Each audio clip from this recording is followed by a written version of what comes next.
Hello and welcome to our podcast Changing the Story about gender-based violence in Northern Ireland.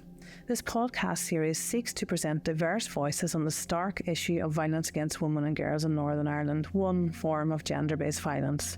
The intention is to inform our everyday conversations and help break the silences which still exist, as a first small step in enabling the cultural shift that is very much needed in Northern Ireland. We hope this series illuminates the different ways in which violence against women and girls and gender-based violence is enacted and experienced, and shines a light on some of the challenges that face us as a society if we are to change the story and bring violence against women and girls and all forms of gender-based violence to an end. 2 introductory episodes have been created by inviting a number of people in the Derry City and Strabane District Council area into a room to consider the issue. In this second episode, we will continue with exploring barriers to reporting and consider new questions around prevention as a model to addressing the problem, and what does that mean for women and men. And we will start to ponder the question, will we here in Northern Ireland depend on levers such as the law to drive the change, or will we individually and collectively be more proactive in driving a cultural change around this issue? It is March 2026 and it is reported that around 30 women have been murdered in Northern Ireland between 2020 and early 2026. Whilst other parts of the UK and Ireland experience other forms of violence, Northern Ireland is described as having one of the highest femicide rates in Western Europe. On the eve of this year's International Women's Day, 23-year-old Ellie Flanagan was murdered in Enniskillen. A 45-year-old man was arrested on suspicion of murder and related offences and remains in custody. 2 weeks later, 28-year-old Amy Doherty was murdered in Derry, Londonderry. A 30-year-old man was charged with murder and remains in custody. This month, Stephen McCullough was convicted of murdering Natalie McNally, who was pregnant with his child. He will serve a life sentence. All 3 women were killed in their own homes. All 3 women were killed by men known to them. And so, why do we need to talk about violence against women and girls and gender-based violence? Emerging out of political conflict here in Northern Ireland, we have done some work around kind of acknowledging the existence of silences within our communities, silences based on fear, that have structured how we relate to each other. Those kind of polite silences, but also difficult silences. You know, as we understand violence against women and girls, we need to also begin to understand silence as a double-edged thing. My name's Holly Reid and I'm from the Foyle Women's Information Network. It's almost sort of twofold when it comes to barriers. I think in terms of reporting, like if you wanted to go down the legal route and you wanted to seek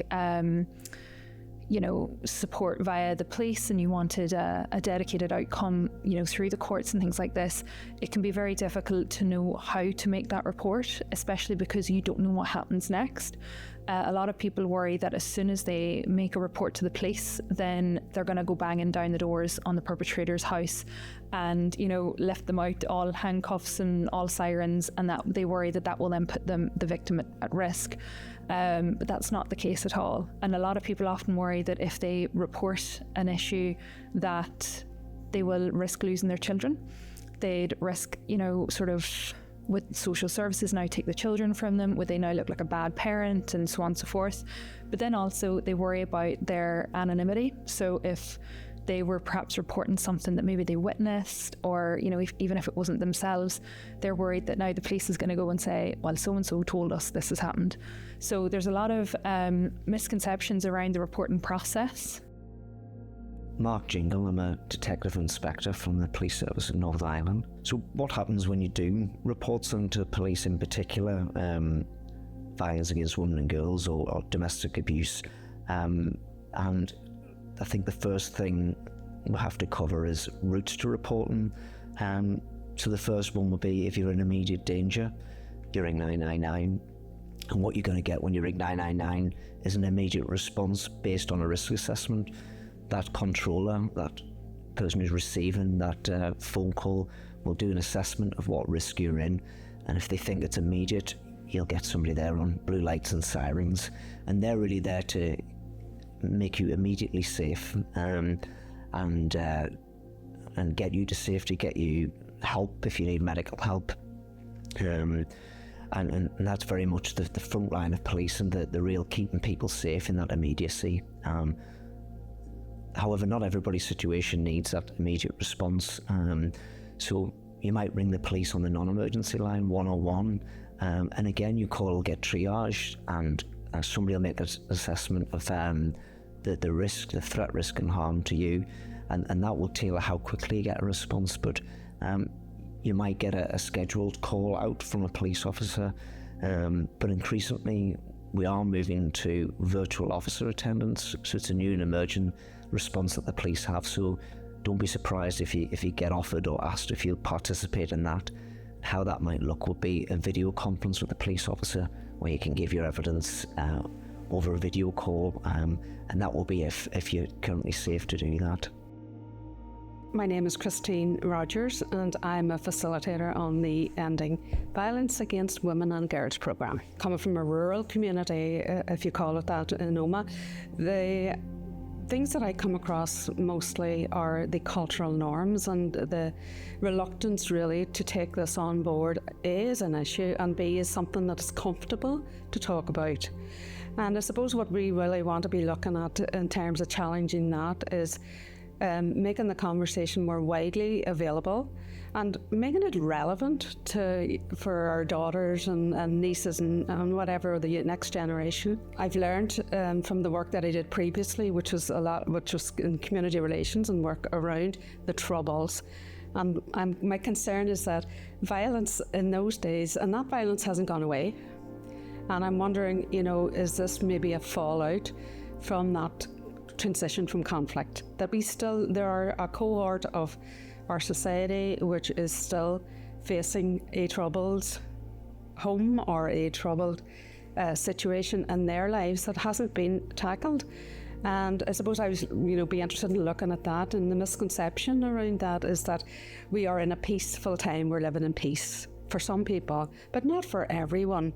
Well, if we look at transgenerational trauma, how the body holds trauma in terms of passing it through from generation to generation, then there's certainly people in this society who are carrying trauma from generations past. So I think it's useful to have a look at that. As I said earlier, there always has been violence against women and girls, even during the Troubles, but it was not swept under the carpet, but there was other issues that were dealt with at the time, both politically and societally. During the Troubles, the violence against women and girls wasn't really tackled because we were dealing with other violence, and we were looking at the legal system in other ways in terms of prisoners and all of those things, all of those other people who had voices. So I think that we haven't been able to really look at the effects of the conflict, and one of those is obviously the continuation of violence against women and girls, and how vulnerable women were when there were no men around, perhaps, or whenever men returned back to families from being away or being involved in violent acts or being imprisoned, for example. Elise Ferron, Director of INCOR, International Conflict Research Institute at Ulster University and Professor of Peace and Conflict Studies. Everywhere around the world there is a connection between, let's say, processes of collective violence, like, for instance, violent conflicts, and processes of interpersonal violence. And so you see in the case of Northern Ireland, those patterns are very clearly connected in different ways. For instance, through the valorization of violent forms of masculinity, the use of physical violence, for instance. There is also a higher tolerance threshold towards violence, so it's been normalized. There is also a culture of silence in a way within communities. Don't say, whatever you say nothing, right? As the phrase goes. And on the top of that, there are, of course, issues with trust towards authorities and reporting, which make both protection of survivors more complicated, but it also makes the prosecution of perpetrators also more complicated. When we think about gender-based violence, we tend to think about legal solutions or legislative solutions, but when you look at how things have changed elsewhere. For instance, in countries like Iceland, very often it's the culture that changed first. It's not the law or the politics, because very often legislation follows societal changes. So instead of expecting more sanctions or expecting institutions to change, we have to change the culture. So we have to change the conversation about gender-based violence.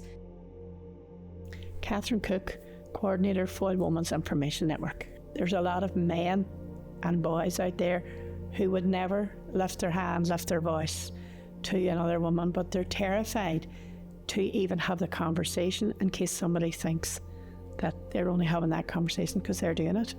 So we need to get that awareness out as well. We need male champions to help us break this societal issue. Roisin Hamill, Foil Women's Aid Children and Young People Services Manager. Speaking to our young people in schools, speaking to our children. We deliver programmes in schools, a Helping Hands programme. We also deliver a great Heading for Healthy Relationships programme, which is delivered at the minute in a roadshow style just due to funding constraints. And what we're looking to do is we're looking to share with young people, telling them key messages. What is coercive control? What's a red flag and a green flag in a relationship? What do you need to look out for? What's the early warning signs? How do you feel them? How do you name them? What is it that you need to do to keep yourself safe? And if we get at an early stage, before it arrives at that kind of criminal justice point, before the real harm is done, then that's when the good work will start happening. And that can only happen collaboratively. If we start working in partnership with other organisations, it needs to be there, wraparound service 24/7, which it is. We do pick up a lot of work from statutory because a lot of people, Women's Aid is the only service working directly with victims of domestic and sexual violence. And just in the city here, our Foyle Family Justice Centre, taking that burden off the woman. And we talked a wee bit about that burden of proof, but also just taking the burden off the woman, that they can come through one door, tell their story that one time, and actually feel listened to. And I think that's where we need to be moving towards. My name is Francesca Wood. I'm a psychotherapist and the counselling coordinator from the Waterside Women's Centre. For the preventions, there's so many different things you can do. One of the things that kept coming to me was campaigning and advertising, showing men there's support out there, because if they're feeling stressed and they don't know how to manage those emotions, and that's how they can become violent, and just showing men that there's support if they need it, because there's a lot of advertisement for women's support. But what about the men that don't know how to handle their emotions? Just giving them somewhere to go, to tell them where it is, point them in the direction where it is that they need to go. And even like advertising around any sport events, because the domestic abuse does increase when football is playing, whether they win or they lose, it does increase. And just having some kind of advertisement about emotional control and what anger is, and how to control, not control your anger, but how to understand it and how to let it out safely. For advertising, there was, the drink drive campaign, and that was quite, like some of the videos there were quite brutal and quite horrific. And for something as, I don't know if I want to say the word delicate, but maybe delicate, as, dealing with your emotions, I don't think having something that's brutal, because then you're tackling violence with violence, and that doesn't really, I don't think that would really work as well. I think it just needs to be something as maybe something subtle of like, if you're struggling, reach out. Andy Patton, Simon's Community Forum, community worker. I think it's education. I think it's agencies listening to what people are actually saying, and to what like if women come forward that they're actually listened to. I think it's education, as in schools, where early intervention with children that are educated in their responsibilities in life, where their patterns in life are formed, where they're coming from a home situation into school, that there's no baggage brought into the school. Listening to educated people that can form their personalities outside of a family setting. We need mentors to be in the room that help men to express their feelings, to help men let off steam, just as a figurative speech, but also to men that have problems, that they can bring them to the table, they can be discussed. They don't have to hide those feelings any longer. I think for to tackle it, first and foremost, is in the schools, primary schools. It has to go to the primary 5, 6, 7s, so that those personalities are formed before they go into a secondary school education. Part of the conversation we can all be a part of is around that which examines the gender norms and gender expectations. So what are our social expectations around being a woman or being a man? Where are we getting our ideas and what is influencing these ideas? We need to accept that we're going to change the story around gender-based violence in Northern Ireland. It's not just about a few rotten apples or a few evil men. It is about a culture, and it is about our cultural attitudes, and it is about which we all have agency in and agency over. And whilst women have been driving the demand for change and at the forefront of the demand for change, there is absolutely room for men to lead the way in the conversations, to lead the way in the unlearning of violence as a form of control. We need to recognise the hidden costs that come with patriarchy for all individuals, women and men. We need to recognise the hidden costs of patriarchy within our justice system, within our penal system. So there is another way, and it is underpinned by equality and respect, and prevention is absolutely the way in terms of addressing that change and driving change both from the ground up and through our structures and our frameworks. Thank you for listening.